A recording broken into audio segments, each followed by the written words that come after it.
Bienvenidos al diplomado SNIP, el Sistema Nacional de Inversión Pública y Contrataciones del Estado. Bien, en esta oportunidad presentamos a ustedes el módulo Actos Preparatorios, que dada su importancia se van a tocar temas sobre el expediente de contrataciones, las bases del comité especial, entre otros títulos. Muy bien, en esta oportunidad tenemos al ingeniero Paul, nuestro especialista, el ingeniero Paul Calbolay Pérez, a quien lo recibimos con un fuerte aplauso. Muchas gracias. Bien, muchas gracias. ¿Cómo están? Buenas tardes con todos, aún pocos, ya me imagino que irán llegando. Hoy día vamos a tocar, como hablábamos en la vez pasada, todo lo que era el nuevo reglamento de contrataciones y las modificaciones que habían habido a la ley. Vamos a tocar algo muy puntual, muy pequeño, sobre marco general nada más, muy pequeño, porque ya la clase pasada hemos visto, pero siempre es importante darle unos pequeños puntillazos a lo más importante sobre todo, ¿no? Y luego ya nos vamos a centrar en los actos preparatorios, que es la primera fase, tal cual habíamos hecho y les expliqué en la clase pasada. Esto es, digamos, como el ciclo de la contratación, ¿no? Lo que habíamos visto en la clase pasada, contratación pública. Toda contratación pública, sea de bienes, sea de servicios o sea de obras. ¿Con qué se iniciaba toda contratación pública? ¿Quién recuerda? ¿Con? Exactamente. Con un requerimiento, ¿cierto? Con el requerimiento se inicia toda contratación pública, del objeto que sea. ¿Y qué debería contener el requerimiento? Los términos de referencia, exactamente. Todo requerimiento, ¿quién hace el requerimiento? El área usuaria, exactamente, ¿no? Entonces, el requerimiento lo hace el área usuaria. ¿Y a quién le alcanza el requerimiento del área usuaria? Perfectamente, así es. Al órgano encargado, el área usuaria le alcanza al órgano encargado de las contrataciones, que está dentro de qué oficina? Logística, ¿no? Y en algunos se llama abastecimiento, ¿de acuerdo? Entonces les comentaba, ok, esto le pasamos al órgano encargado de las contrataciones, el área usuaria. ¿Cuál era la primera fase cuando conversamos en el ciclo? Actos preparatorios. ¿Sí?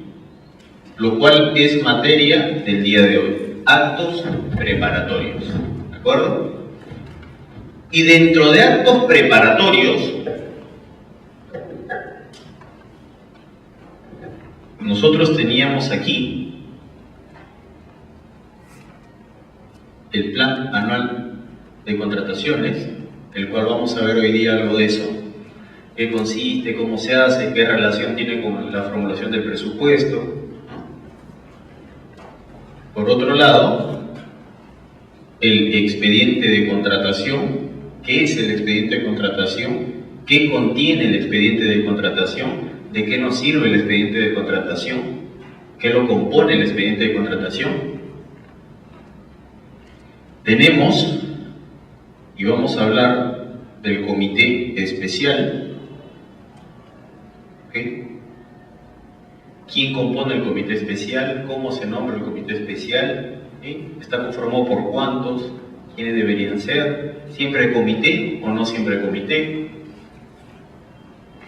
Cerrando con un tema de bases, ¿sí? Las populares bases. Vamos a ver aquí algunos ejemplos, bases para bienes, servicios, para consultorías y para obras, ¿no?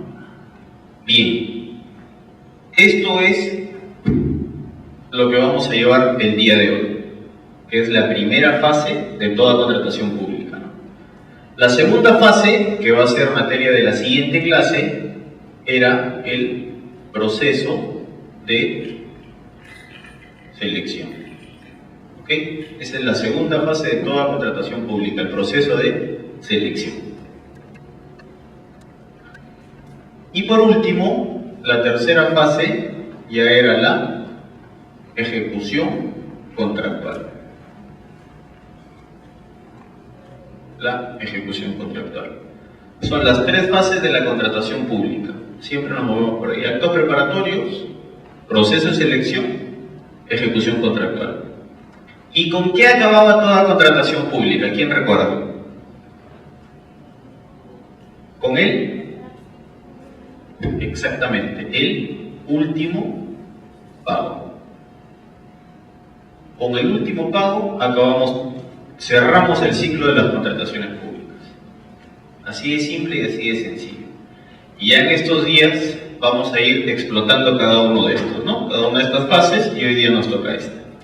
Esto como marco introductorio. Ok. Algo de marco general que ya habíamos visto en la modificación en la clase pasada. ¿Qué pasó? Ahí ya. Está bien. Bien. A ver. ¿Qué tenemos como marco general? Lo conversamos en la clase pasada.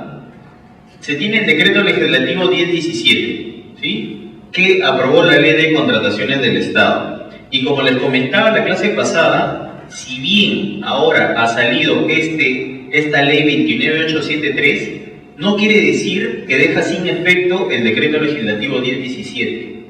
¿Sí? La ley 29873 modifica solo algunos artículos del decreto legislativo 1017. ¿Sí? Entonces ahí lo que debe quedarle a ustedes es que para el tema de la ley de contratación del Estado es el decreto legislativo 1017 más la ley 29873, que es la que modifica algunos artículos. Y en cuanto al reglamento, el anterior decreto supremo, que es el 184, aprobaba el reglamento de la ley aprobado por decreto legislativo 1017. Y sale el decreto supremo 138, que modifica también algunos artículos, como vimos en la clase pasada. Esa presentación creo que ya la tienen también ustedes. Les llegué a mandar el cuadro comparativo que les enseñé en la clase pasada. ¿No les ha llegado todavía el correo, el cuadro comparativo? ¿Sí? ¿No? Ok. No recuerdo si yo me olvidé o cómo fue, pero hoy día lo certifico otra vez. En la clase pasada les traje un cuadro comparativo que el órgano supervisor de contrataciones del Estado ha sacado. El decreto supremo 184, por un lado, con los artículos, y el 138, que modifica alguno de esos. Y ahí pueden apreciar exactamente cuáles son los cambios que tiene el reglamento de contrataciones del Estado, de manera bien puntual y bien precisa. Entonces eso también les voy a alcanzar. ¿Y cuándo entra en vigencia esto? El 20 de septiembre del 2012. A partir del 20 de septiembre del 2012 entra en vigencia estos cambios. ¿Cómo está? ¿Qué tal? Adelante. Buenas tardes. Entra en vigencia todos los cambios, tanto a la ley como al reglamento.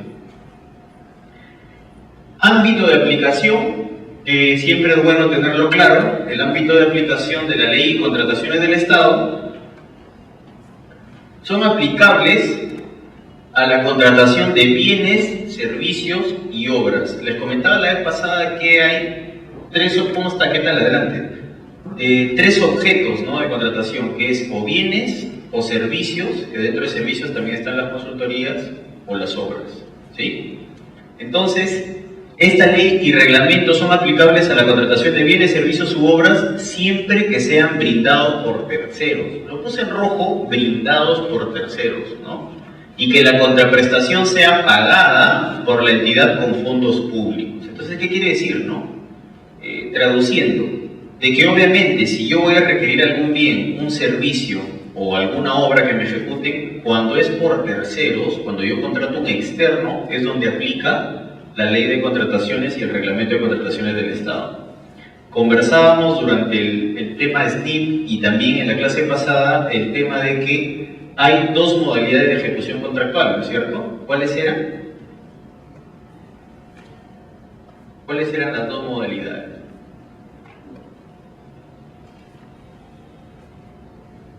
Uy, problemas. Exactamente. Por administración directa y por contrata o administración indirecta. En este caso, cuando es brindado por terceros, es administración indirecta. ¿Qué quiere decir? De que la ley de contrataciones y el reglamento de contrataciones del Estado es cuando yo voy a contratar un tercero bajo esa modalidad de indirecta o por contrato, ¿de acuerdo? Y obviamente que esta contraprestación sea pagada con fondos públicos, ¿no? ¿Qué quiere decir? Que si hay una contratación que hacemos de privados, definitivamente eso no pasa. Si hacemos el tema, por ejemplo, de obras por impuestos, que es una modalidad nueva, tampoco se sujeta a la ley de contrataciones del Estado, porque ahí el privado mismo es quien asume la contratación. No hay que hacer ningún proceso de selección, es fondo privado. Entonces, acá hay que tener en cuenta que es uno, brindado por terceros, no un personal de planta, y dos, financiado, pagado por fondos públicos. Y si tenemos una donación y entra a la cuenta de algún ministerio, gobierno regional o local, ¿pasa a ser fondo público o no? ¿Qué opinan? ¿Pasa a ser fondo público o sigue siendo privado porque me lo donó un privado? Público, exactamente. Toda donación que ya entra en la fuente que se llama donaciones y transferencias ya pasa a ser fondo público. Una vez que entra al Estado, ya deja de ser privado. Así sea donación y te lo dio todo, un organismo internacional, un cooperante, pasa a ser fondo público. ¿De acuerdo? Ok.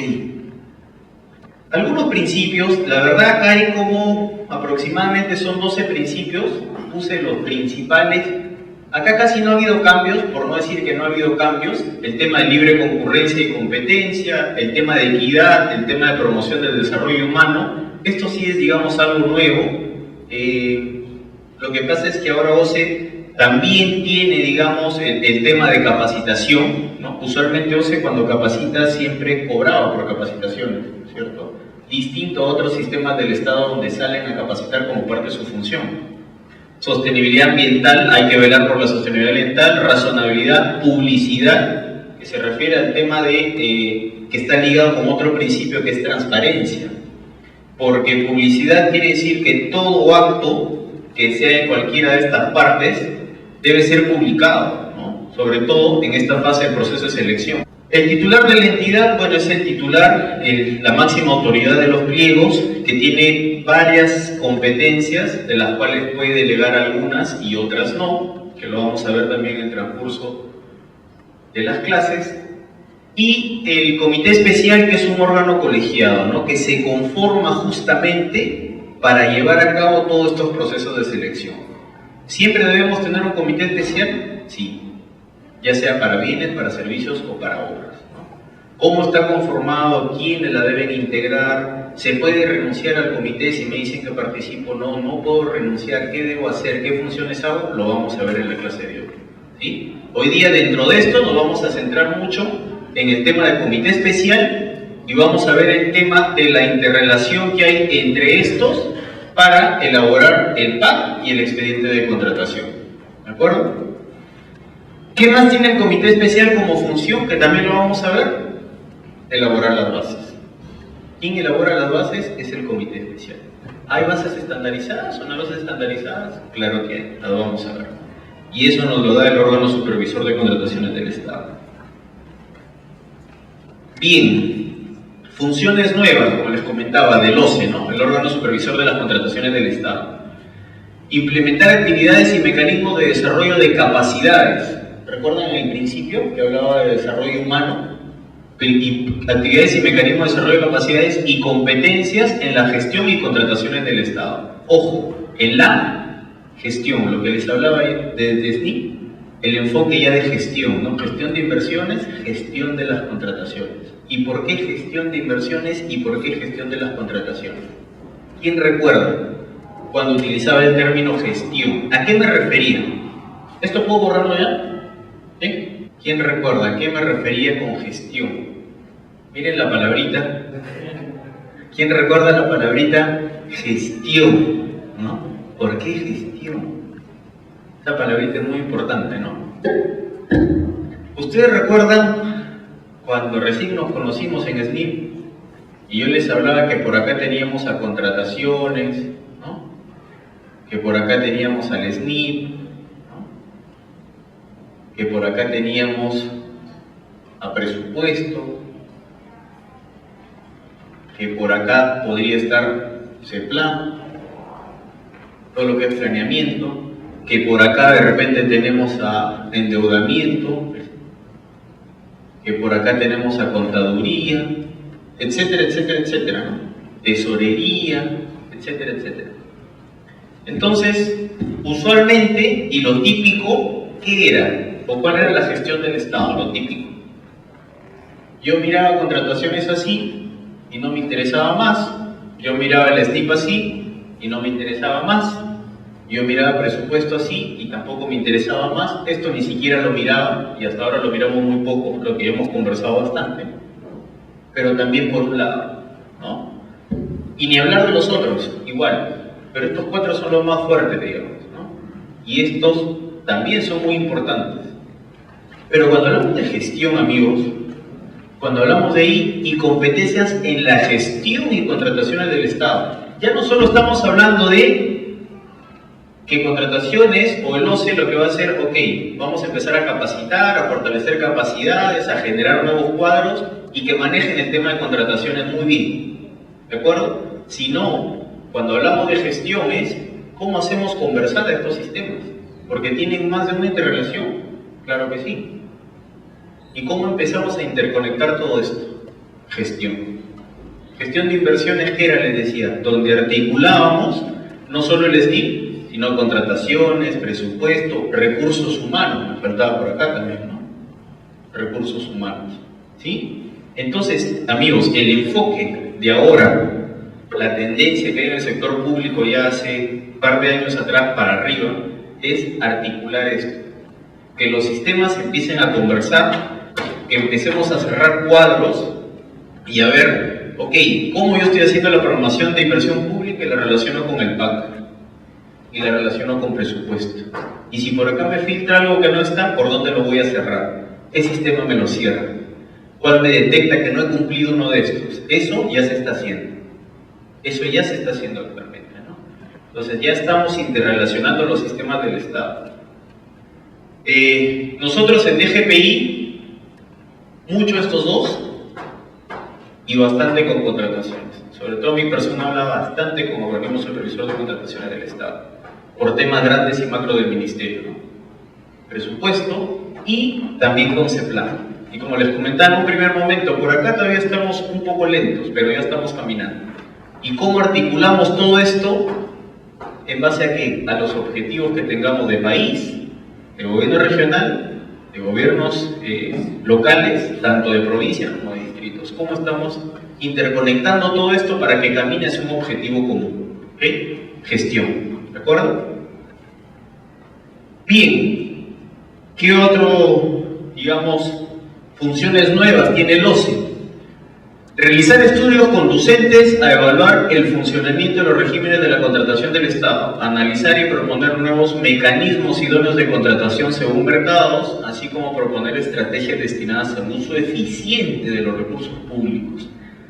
Claro, lo que pasa es que, digamos, en el último, si no me parece, si en el último módulo, o en el siguiente, vamos a ver el tema de subasta inversa, no sé si alguien ha escuchado eso, de compras corporativas, de encargos por selección, vamos a ver el tema de convenios marco, cuándo lo aplico, cuándo no lo aplico, hacia quién lo aplico, desde qué día lo aplico. Entonces, todos esos temas lo vamos a ver. Y ahí el reglamento ha cambiado unas pequeñas cositas, ¿no?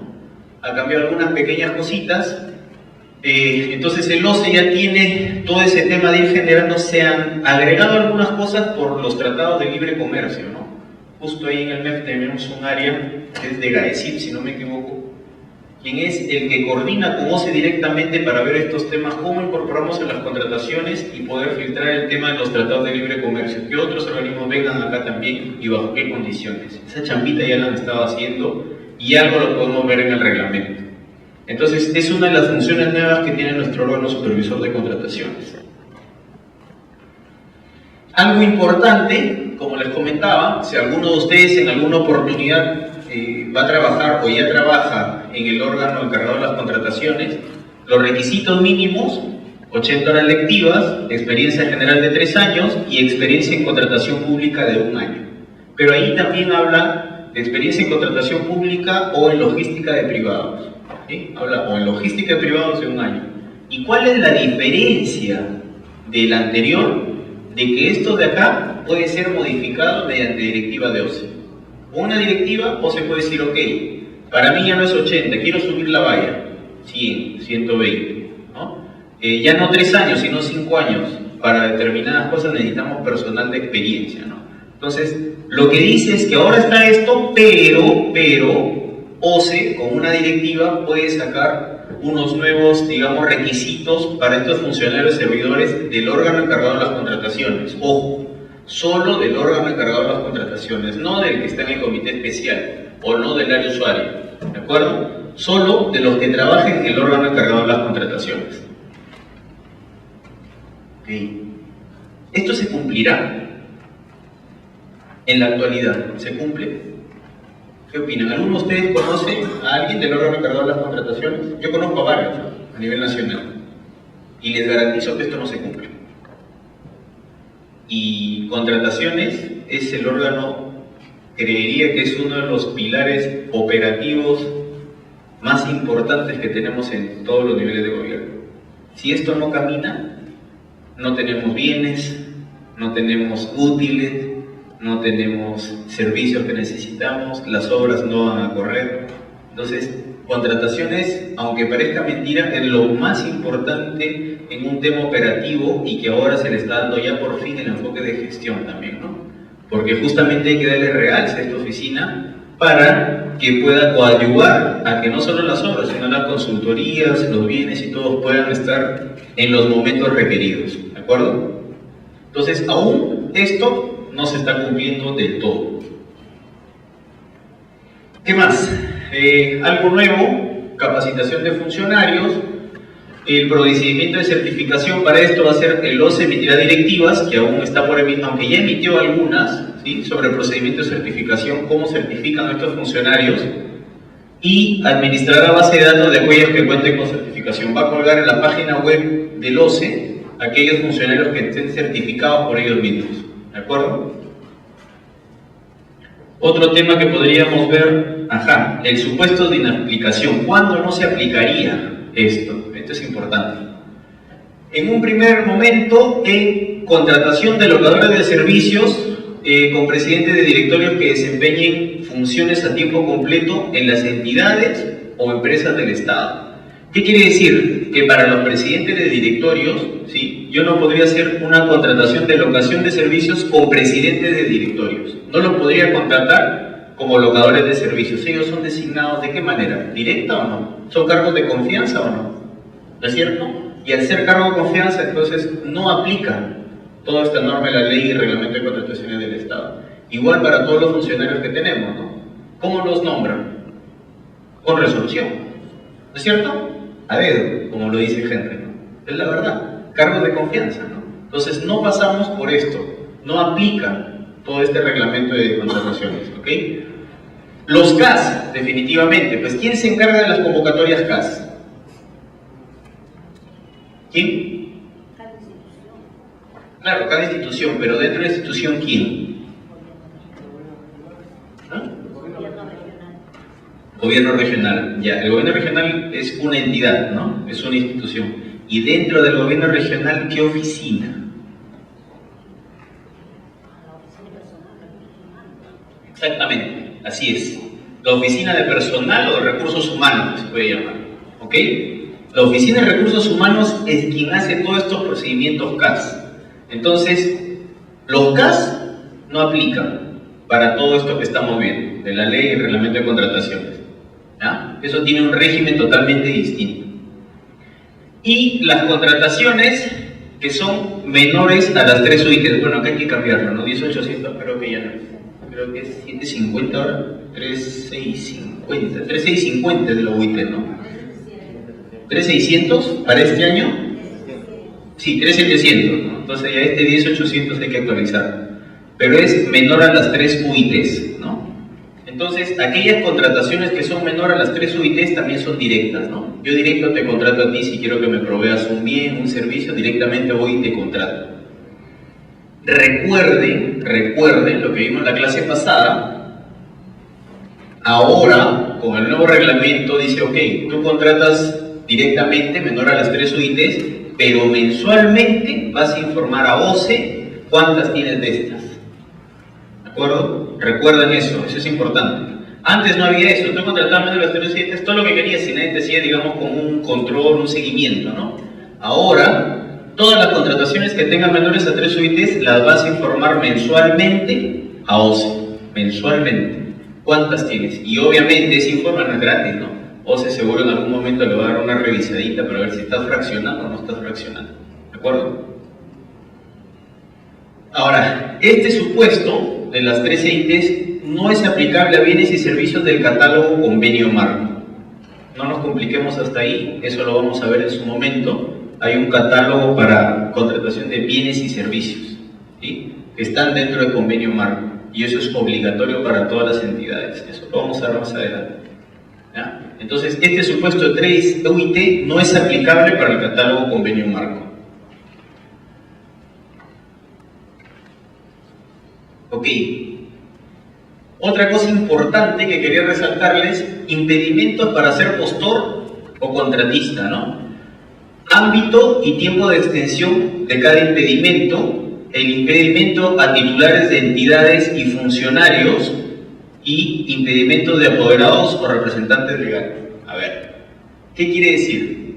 De que si tú eres un titular de entidad o funcionario y vas a hacer, digamos, un proceso de selección para contratar un servicio, tú no podrías ser postor de tu misma entidad, obviamente, ¿no? Es un impedimento que te pone el Estado. Si tú eres funcionario de una entidad, obviamente tú no puedes ser postor de algún objeto de contratación en tu misma entidad. ¿Por qué será eso? ¿Por qué creen que será eso? Exactamente, ¿no? De todas maneras, juez y parte. O sea, inclusive habla de titular de la entidad o funcionario. ¿Y por qué restringe así? Porque al ser titular o funcionario tienes alguna capacidad de dirigir eso, pues, ¿no? ¿Me entienden? Ustedes son quienes aprueban, porque el titular es quien aprueba, o el funcionario es el que tiene que ver con la aprobación o la calificación. Entonces, por eso es que se pone el impedimento. Ámbito y tiempo de extensión de cada impedimento se refiere al tema, ¿cómo está? Buenas. Al tema de que se ha precisado un poco más en el nuevo reglamento los años en los cuales a ti, por ejemplo, si tú no cumples o te vas a algún arbitraje o te sancionan o te resuelven un contrato, a ti te informan a OCE y con eso te inhabilitan, ¿de acuerdo? Y si tú estás inhabilitado, no puedes ser tampoco postor. Entonces, acá están precisando en el nuevo reglamento ese plazo mediante el cual tú no vas a poder ser postor porque estás inhabilitado temporalmente. Y si reincides, ya esa inhabilitación temporal se vuelve permanente. Prácticamente te quitan la condición de poder ser postor para el Estado, ¿de acuerdo? Entonces, acá lo que trata de decirles es que en el nuevo reglamento ya está precisando esos tiempos, ¿ok? Y también el tema de apoderados o representantes legales, y estos, los que tienen relación justamente con aquellos que trabajan en la entidad, ¿sí? Si algún apoderado o familiar cercano de un titular de pliego es postor, ¿se presta suspicacias o no se presta suspicacias? Sí, ¿no es cierto? ¿Se presentan varias en el Estado? Sí, ¿no es cierto? Y salen luego en la prensa y publican. Entonces, ya está precisando este nuevo reglamento también esos impedimentos, ¿no? De apoderados o representantes legales, pero que al final tienen una relación con estos titulares o funcionarios de entidades. Bueno, la posibilidad de otros impedimentos, esto también lo considera el reglamento. Ok, cuando les hablaba que el titular de la entidad es la máxima autoridad definitivamente del pliego y tiene varias potestades de aprobación y podía delegar, ¿cierto? Podía delegar algunas cosas, pero lo importante es sobre todo aquello que no puede delegar, ¿sí? Entonces eso es importante para que ustedes en las entidades donde trabajan sepan de que su titular no puede delegar a su gerente general regional o a su gerente de administración o a su gerente municipal, ¿sí? ¿Qué no le puede delegar? La autorización de exoneraciones. Si yo voy a exonerar algo de un proceso de contratación, quien asume todo eso es el titular y el único que lo puede hacer es el titular de la entidad. 2. La declaración de nulidad de oficio.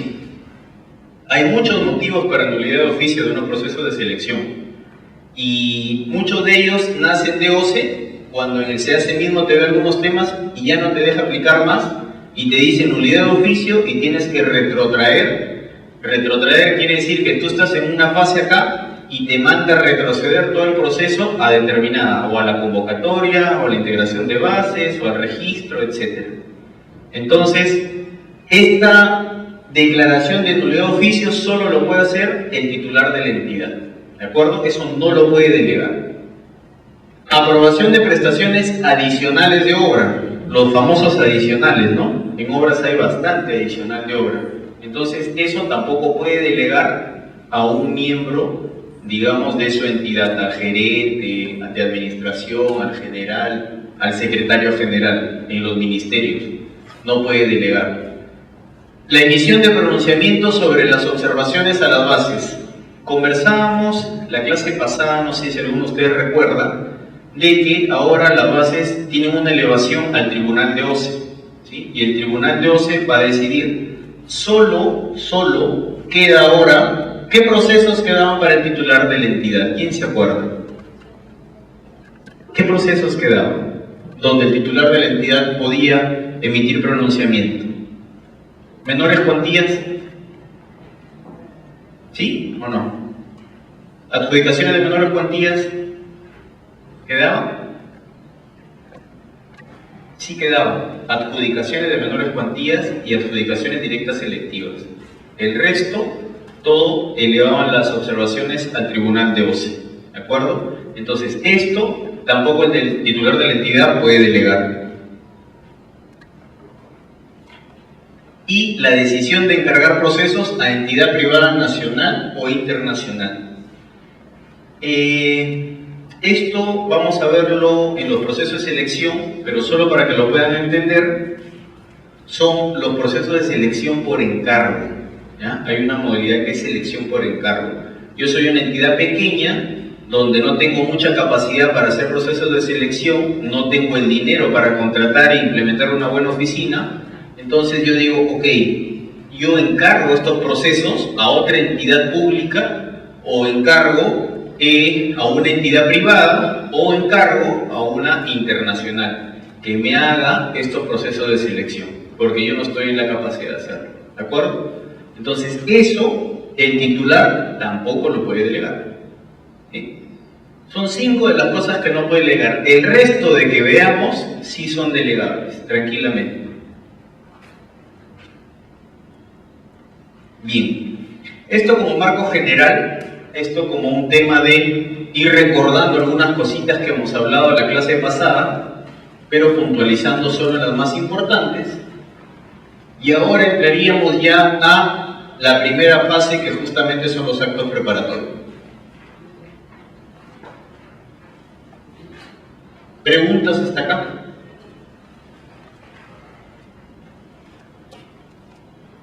Aparte de que hace un calor fulminante, ¿no? ¿Ah? Y tal calorcito.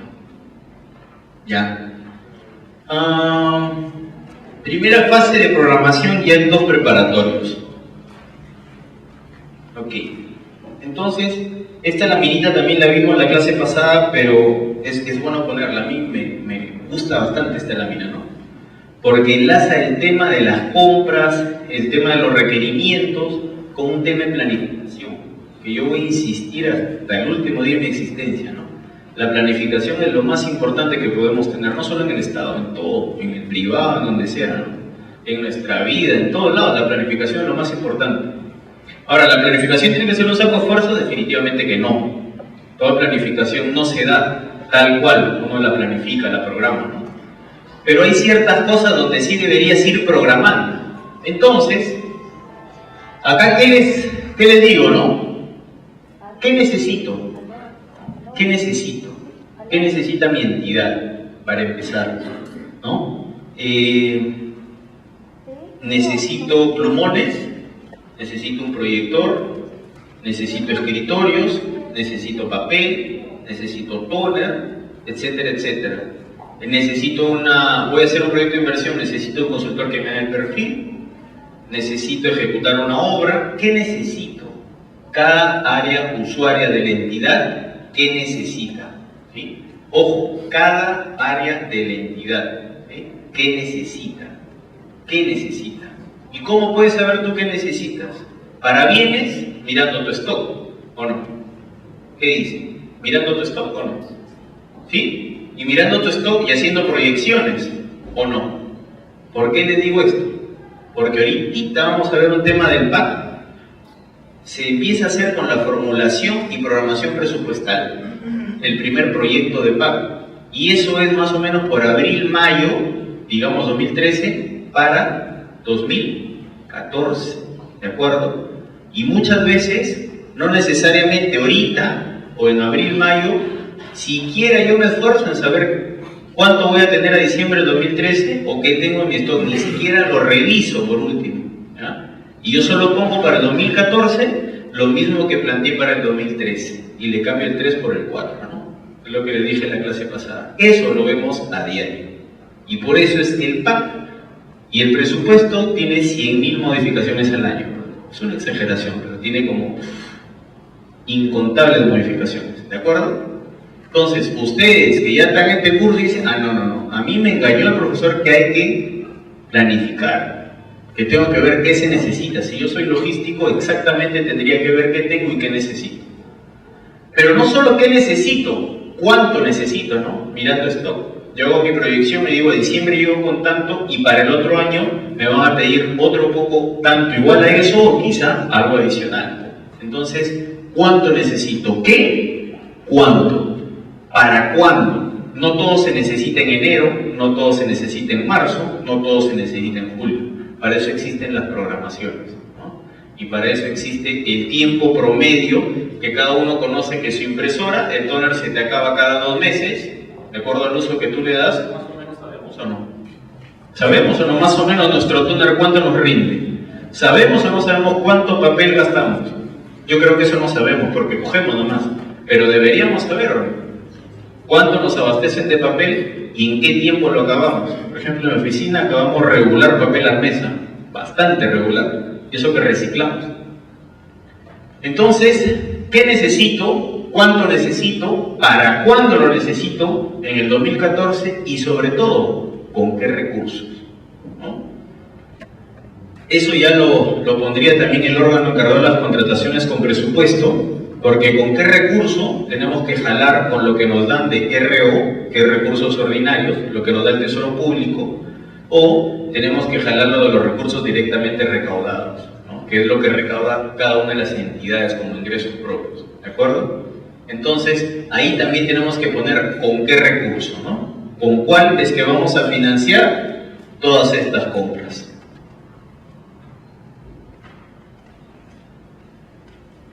Ok, y acá ya les hablo un poco del PAC, que es a lo que vamos a entrar, que es un tema muy importante para mí y donde, como les comento, no necesariamente le estamos dando la importancia del caso a esta elaboración del PAC, ¿de acuerdo? ¿Qué es el PAC? El Plan Anual de Contrataciones, ¿de acuerdo? Plan Anual de Contrataciones.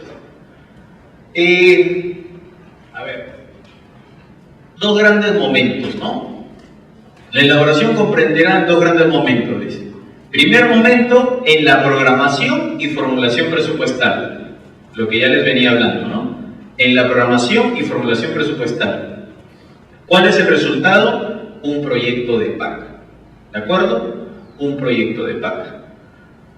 Segundo momento, aprobado el presupuesto institucional, el órgano encargado de las contrataciones revisará, evaluará y actualizará el proyecto del PAC según montos del presupuesto institucional. Ahí yo les puedo decir lo siguiente. Si ahorita estamos empezando, les digo, pues, a ver, abril, mayo, ¿ok? abril-mayo. Entonces, en abril-mayo, que es donde empieza la programación ya presupuestal para el 2014, ¿de acuerdo? Yo digo que voy a tener un proyecto de PAC, ¿no? Y para tener un proyecto de PAC, ¿qué es lo que tenemos que hacer? Primero, cada área usuaria, un cuadro de necesidades. ¿De acuerdo? Un cuadro de necesidades. Eso hacen todos. Hace la oficina de abastecimiento, hace la oficina de administración, hace la oficina de proyectos, hace la oficina de supervisión, hace la oficina de presupuesto, hace la oficina de planificación. Todas las oficinas hacen su cuadro de necesidades. ¿De acuerdo? Y en este cuadro de necesidades, ¿no?, tú puedes tener bienes, ¿cierto? Servicios. Bueno, ¿puedes tener servicios también o no en tu cuadro de necesidades? ¿Sí? ¿Puedes tener obras? En cuadro de necesidades, ¿qué es lo que necesitas? ¿Qué dicen? Sí, claro. ¿No? Este cuadro de necesidades, ¿a dónde lo envías?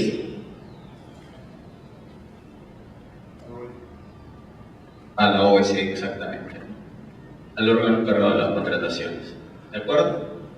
Este órgano encargado de las contrataciones, lo que va a hacer ahí es, ok, yo tengo acá un cuadro de necesidades de todas las áreas. ¿Sí? Todas las áreas de la entidad le van a pasar este cuadro de necesidades a la OSC. Y la OSC justamente acaba de hacer su proyecto de PAC. ¿Estamos? ¿Está ahí? ¿Todos? ¿Sí? ¿Seguros? ¿Seguros o no? ¿Entendible? Sí, ¿no?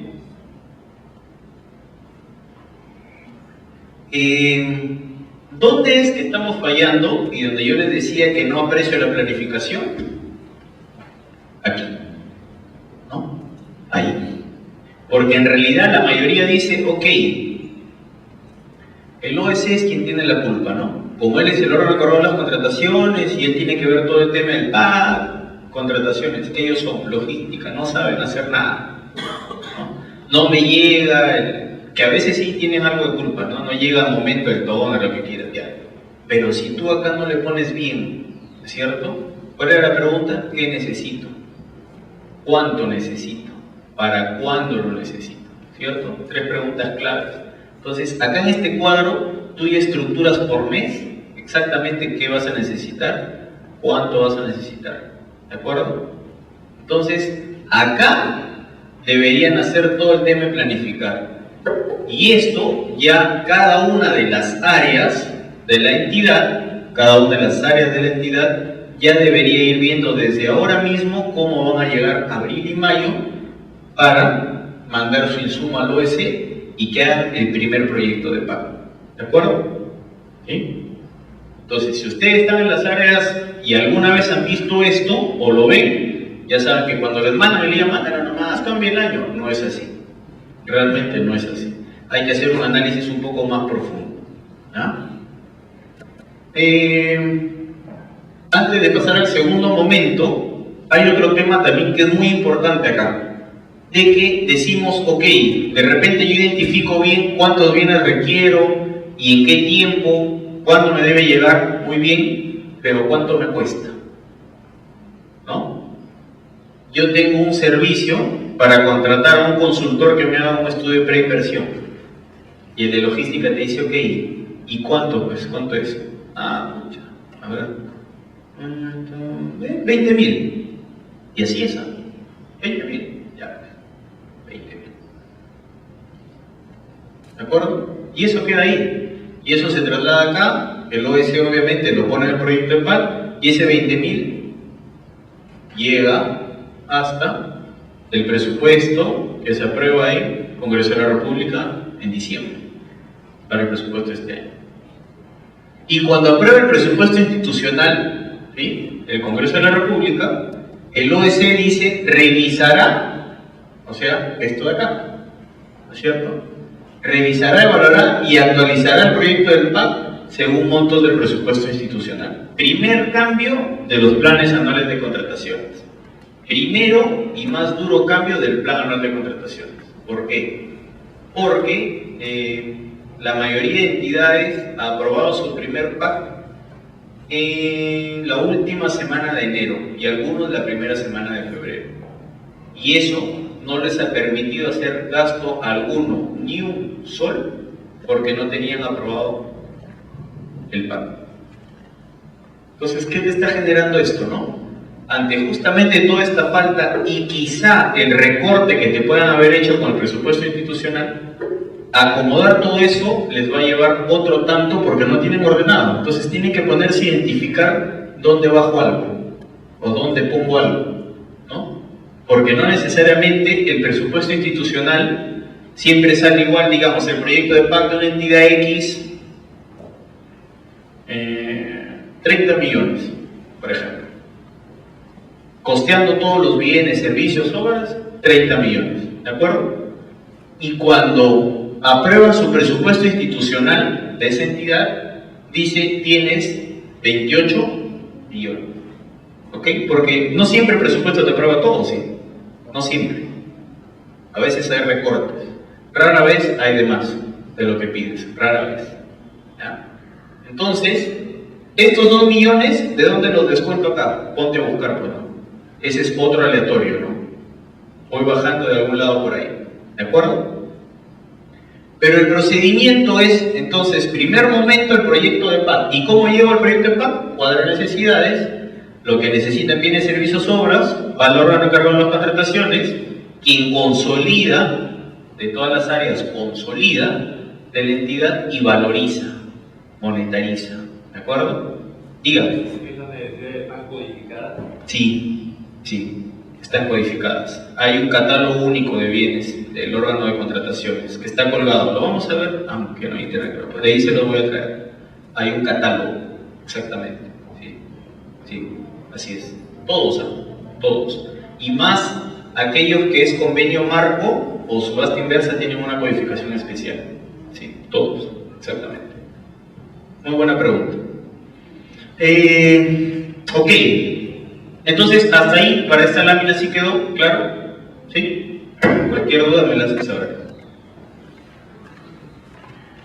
Bien, entonces, ya hablamos más o menos cómo lo construimos, en qué momento se empieza a hacer, cuándo se aprueba el primer proyecto de PAC, cuándo es la primera modificación del PAC. Esos datos no se olviden porque son muy importantes y mueven la entidad. Bastante gira alrededor de contrataciones, los que les decía, ¿no? Imagínense que todo enero las entidades no han podido gastar un sol, porque no tenían aprobado el PAC luego del presupuesto institucional. Ustedes saben cuánto nos ha generado a nosotros, desde el ministerio, que hacemos un seguimiento, particularmente en mi persona, a todos los gobiernos regionales, que no gastábamos, ¿no? Entonces yo me decía, oye, ¿qué fue? ¿Cuándo apruebas tu PAC? Hay que gastar. Tenían deudas pendientes, valorizaciones que pagar de diciembre, en enero ya tenían que pagarlas y no aprobaban esto. Gastos a proveedores que tenían que pagar, compromisos, no, porque no aprobaban el PAC. El requisito para que te aperturen el CIAF, viáticos para que puedan salir, era aprobar PAC. ¿De acuerdo? Entonces, siempre dándole la miradita. Dígame. Cuando hay contratos de 2 a 3 años, estos contratos que han sido ya aprobados para los 3 años siguientes. Ya. Entonces, ahí también puede haber ya una nueva aprobación del PAC para el año siguiente, o autorización para poder ejecutar los recursos, o ya está sobreentendido o aprobado al 100% por los 3 años. Sí, a ver, es una buena pregunta, pero digamos que recuerda que el PAC sobre todo es para que tú hagas tu cuadro de necesidades, tus procesos de bienes, servicios u obras, ¿de acuerdo? Entonces, en este caso, digamos que hemos hecho el proceso en 2012. Ganó el 2012, y la ejecución contractual va a ser 2012, 2013, 2014. Es lo que me dice, ¿cierto? Ok. 2012, 2013, 2014, ya no hay necesidad de 2013 y 2014 ponerlo en el PAC, porque tú hiciste un proceso en 2012. El resto es hacer una previsión presupuestal, ya es un presupuesto aparte, que vas a requerir en el 2013 y en el 2014 como compromiso de este proceso que hiciste en el 2012. No sé si me dejo entender. Pero a lo que yo quiero llegar es que cuando tú haces un proceso en el 2012 o en cualquier ejercicio fiscal, no puedes dar disponibilidad presupuestal para el año siguiente, ni mucho menos para el año subsiguiente. ¿Qué se da? Solo previsiones presupuestales. Y así te hacen el contrato. Si a usted le han hecho ese contrato, deberían haberle hecho de esa manera. ¿Por qué? Porque en el Estado solo tenemos disponibilidad presupuestal por un ejercicio fiscal, nada más. No podemos comprometer dinero del siguiente año porque no lo tenemos, ¿de acuerdo? Solo tenemos el dinero de este ejercicio fiscal. Entonces, la figura en el caso de ustedes, el 2012 se hizo, se dio disponibilidad y se dio previsión para los 2 años. ¿Eso qué quiere decir? Que esos fondos, por un compromiso ya asumido, deberían ser gestionados por la entidad ante presupuesto público para la asignación correspondiente, en el 2013 y en el 2014. ¿Sí? ¿De acuerdo?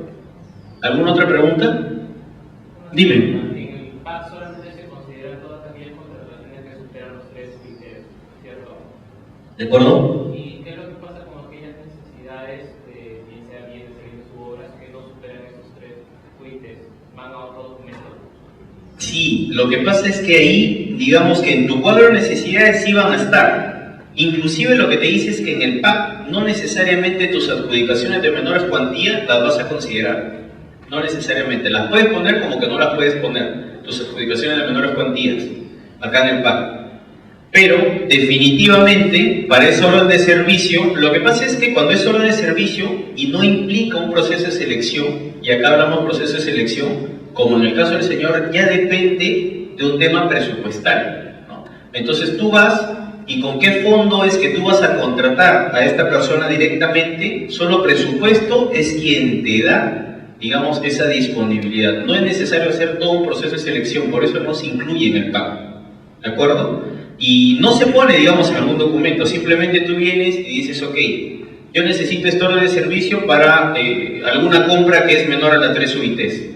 Pero lo que sí se ha hecho, como comentaba al comienzo, es cada una de estas adquisiciones menores a 3 UITs, lo que van a hacer de ahora en adelante es informar mensualmente, porque estaba súper disperso en todas las entidades, ¿no? Tú hacías menores a 3 UITs N, y tu presupuesto se iba agotando ahí. Entonces lo que detectaba el órgano supervisor, tienes varias menores a 3 UITs, pero que en realidad tú has fraccionado para no pasar por proceso de selección.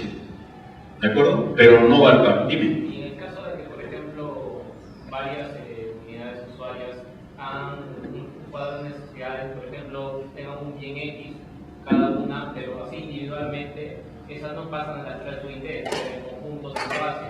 ¿Eso pasa al PAC? Definitivamente sí, porque si no sería fraccionamiento. Ojo, por eso decía, pero gracias por tu pregunta, porque es buena.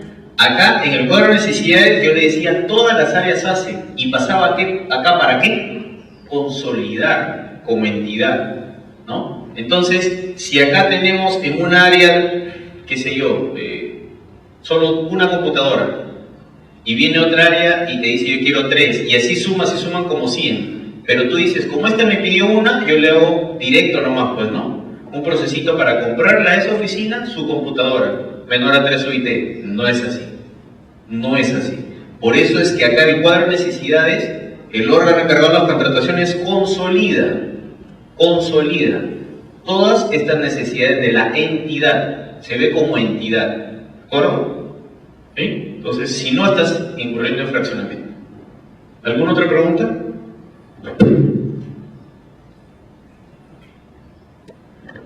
Disculpen que me sirve bastante agua, pero aparte que soy sediento, tengo un calor.